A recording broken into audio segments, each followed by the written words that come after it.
والفرقان المجيد يا أيها الذين آمنوا اجتنبوا كثيرا من الظن إن بعض الظن إثم صدق الله المولانا العظيم. மேலான வரலாற்றிலே ஹாத்தம் அல் அசம் அப்படின்னு ஒரு பெரியவர் இருந்தார். அரபியில் அசம்மு அப்படின்ற வார்த்தைக்கு செவிடர் என்று அர்த்தம். காது கேளாதவர் என்பது பொருள். ஆனால் உண்மையிலே அவருக்கு காது கேட்கும். உண்மையிலே அவர் செவித்திறன் மிக்கவர் தான். அப்படியானால் காது கேட்காதவர்னு ஏன் அவருக்கு பேர் வந்தது அப்படின்னு ஒரு விளக்கத்தை, ஒரு வரலாற்றை, ஒரு சம்பவத்தை இந்த பெயரை ஒற்றி ஞாபகப்படுத்துகிறார். அதில் சில படிப்பினைகள் நமக்கு உண்டு. அவர் ஒரு வியாபாரி, கடையில் வியாபாரம் கொடுத்துக்கிட்டு இருக்கிறார். பலரும் போவார்கள். ஒரு பெண் அங்கே ஒரு பொருள் வாங்க வந்தார். வந்தவருக்கு யதார்த்தமாக காற்று பிரிந்து விட்டது. ஒரு சபையில் ஒரு ஆணுக்கு காற்று பிரிந்தாலே அது வெட்கமான ஒரு விஷயம், கூச்சப்படுவார்கள். இயற்கையின் உபாதை என்றாலும் கூட அது ஒரு பொதுவான இடங்களில் வெளிப்படுகிற போது ஒரு வகையான வெட்கம் வருவது, ஒரு சங்கடம் ஏற்படுவது இயல்பு. பெண்கள் என்கின்ற போது அதிகப்படியாக இருக்கும். இதை புரிந்து கொள்ளுகின்ற அந்த பெரியவர் வெக்கித்து போய் நிற்கிற அந்த பெண்ணிடத்தில் என்ன வேணும் அப்படின்னு கேட்குறார். அந்த அம்மா ஒரு வழியாக தன்னை சுதாரித்து தன்னை தேற்றிக்கொண்டு ஒரு பொருளை பேர் சொல்லுகிறது. காது கேட்குற சத்தமாக சொல்லணும் அப்படின்னு சொல்கிறார். அந்த அம்மா 2-3 பொருள் பேரை சொல்லுது. அந்த பொருள் வேணும், இது வேணும் அப்படின்னு சொல்லும்போது, எனக்கு காது கேட்கல, ஒன்றும் சத்தமாக சொல்லு என்று சொன்னார்.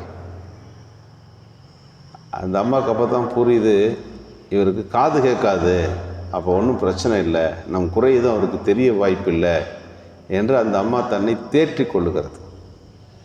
அவருக்கு காது கேட்காது என்கின்ற ஒரு செய்தியை சொல்லுவதன் மூலமாக ஒருவருடைய குறையை அவர் மறைக்கிறார்.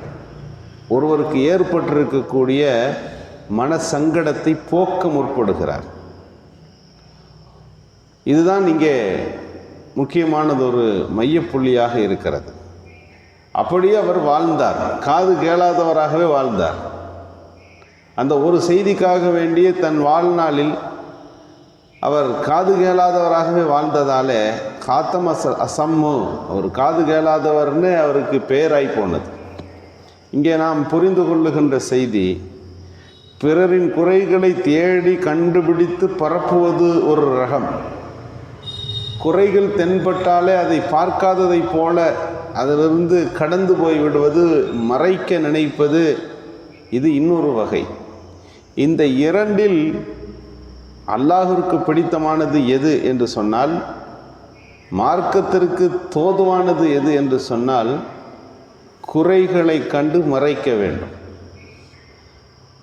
ஒரு குறையை நீங்கள் மறைத்தால், ஒரு மூமினுடைய ஒரு குறையை நீங்கள் மறைத்தால், சத்தரஹுல்லா, அல்லாஹ் உங்களை மறைப்பான், உங்கள் குறைகளை மறைப்பான், 1000 குறைகளை மறைப்பான் என்றார்கள் நபிகள் ஸல்லல்லாஹு அலைஹி வஸல்லம்.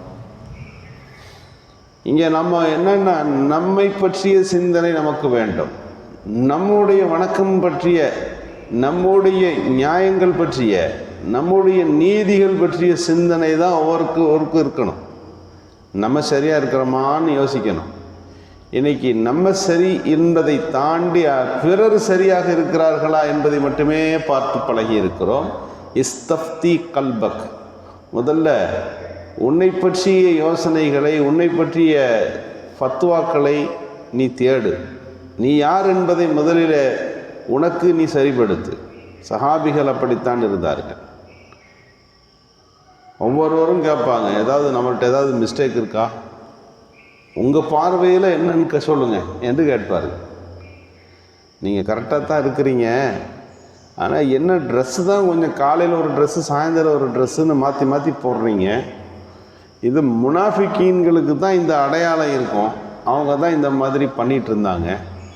நீங்களும் இப்படி பண்ணுறீங்க, அது கொஞ்சம் வருத்தமாக இருக்குது அப்படின்னு ஒரு சஹாபியை பார்த்து இன்னொரு சஹாபி சொன்னார். அப்படியா, உடனே அதை மாற்றிக்கிறேன்.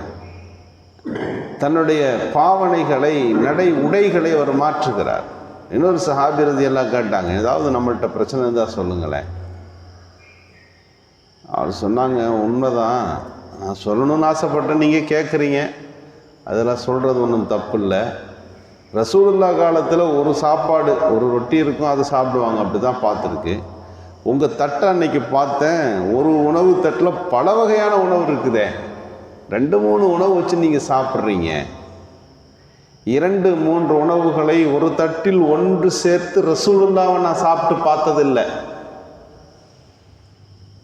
எனவே நானும் அப்படி சாப்பிடுவதில்லை. நீங்களும் அதை தவிர்த்தால் நன்றாக இருக்கும். இங்கே நாம் கவனிக்கணும், அவங்கவுங்க தன்னை பற்றிய செய்திகளை கேட்கிறார்கள். தன்னுடைய குறைகளில் ஏதாவது சரி பண்ண வேண்டியது இருக்கிறதா என்று தேடினார்கள். இந்த எண்ணம் வேண்டும். உங்களை நீங்கள் பரிசோதித்துக் கொள்ளுங்கள். அல்லாஹ் உங்களை பரிசோதிப்பதற்கு முன்பு துஹாசிபு யுஹாசிபுக்கும் அல்லாஹ் உங்களை சோதிக்கிறதுக்கு முன்னால் நீங்கள் உங்களை சோதிச்சுக்கங்க. உங்களை நீங்களே முதல்ல மேம்படுத்தி கொள்ளுங்கள். ஹதரத் உமர் ரலியல்லாஹு ஒருத்தர்கிட்ட போய் கேட்பாங்க. சஹாபிகளில் ஹுதைஃபான் ஒரு சஹாபி ரலியல்லாஹு, ரசூலுல்லாஹி ஸல்லல்லாஹு அலைஹி வஸல்லமுடைய ரகசிய தோழர், ரகசிய காப்பாளர்னு பேர். இந்த பூமியில் நடக்கக்கூடிய எல்லா ரகசியத்தையும் அவங்க புரிஞ்சு வச்சுருந்தாங்க. ரசூலுல்லாஹ் சொல்லியிருந்தாங்க, இருக்கிற ஆளுகள்லாம் முஸ்லீம் யார், முஸ்லீம் அல்லாதவங்க யார், ஈமான் முழுமை பெறாத அந்த முனாஃபிக்கீன்கள் யார், இதெல்லாம் அவங்களுக்கு தெரியும்.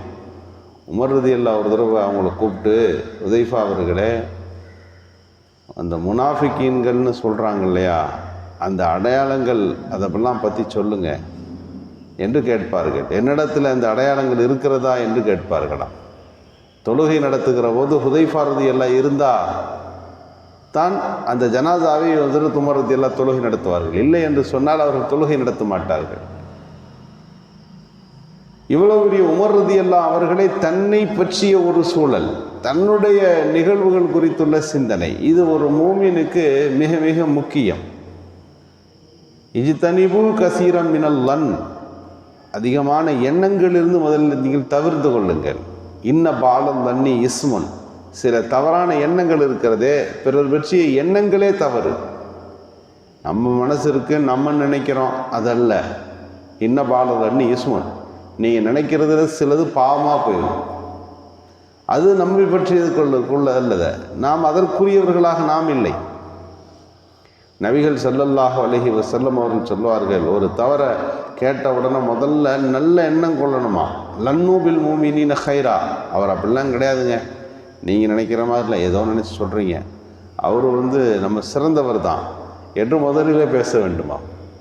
ஒரு காரியத்தை கேட்குறவது அப்படிலாம் நடந்திருக்காது அப்படின்னு மறுக்கணுமா. அப்படியான்னு கேட்குற பண்பு ஒரு மூமினிடத்தில் இருக்கக்கூடாது என்பது தான் இங்கே நபிகள் ஸல்லல்லாஹு அலைஹி வஸல்லம் அவர்கள் சொல்லித் தருகின்ற செய்தி. பெருமானாரிடத்தில் சில குறைகளை சொல்லுகிற போது ரசூலுல்லாஹி ஸல்லல்லாஹு அலைஹி வஸல்லம் சொன்னார்கள், நான் சலீமு சதர், நான் எல்லாரை பற்றியும் நல்ல அபிப்பிராயம், நல்ல எண்ணத்தோடு இருக்க விரும்புகிறேன், இப்படி சொல்லாதீர்கள் என்றார்கள் ஸல்லல்லாஹு அலைஹி வஸல்லம். இங்கே அது நடந்துச்சா நடக்கலையா, அது குறை இருந்துச்சா இல்லையா, அதெல்லாம் பேச்சு.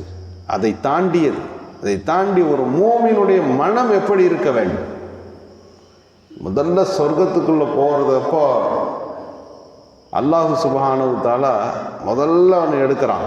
சொர்க்கத்தில் இருக்கக்கூடாதது என்ன என்று சொன்னால், ஒரு மூமியினிடத்தில் இருக்கக்கூடிய இதுபோல குரோதங்கள், விரோதங்கள், பிறர் பற்றிய தவறான எண்ணங்கள், என்ஸாஉ அன்ஹுமுல் கில், முதல்ல அவங்க உள்ளத்துலேருந்து அதை எடுத்துருங்க. எப்படி இருக்கணும்னா வெள்ளந்தியாக இருக்கணும். எல்லாருடைய மனமும் சுத்தமாக இருக்கணும். எந்த குரோத மனஸ்தாபனங்கள் எல்லாம் நீங்கின நிலைமையில தான் இருக்கணும். அந்த குவாலிஃபிகேஷன் வந்த பிறகு தான் அவர் சொர்க்கத்துக்குள்ளவே போக முடியும் என்று குர்ஆன் சொல்லுகிறது. என்று சொன்னால், பூமியில் ஒரு சொர்க்கம் வேண்டுமா, நீங்கள் நல்ல எண்ணத்தோடு வாழ்வது தான் அது சொர்க்கத்திற்கு சமமானது.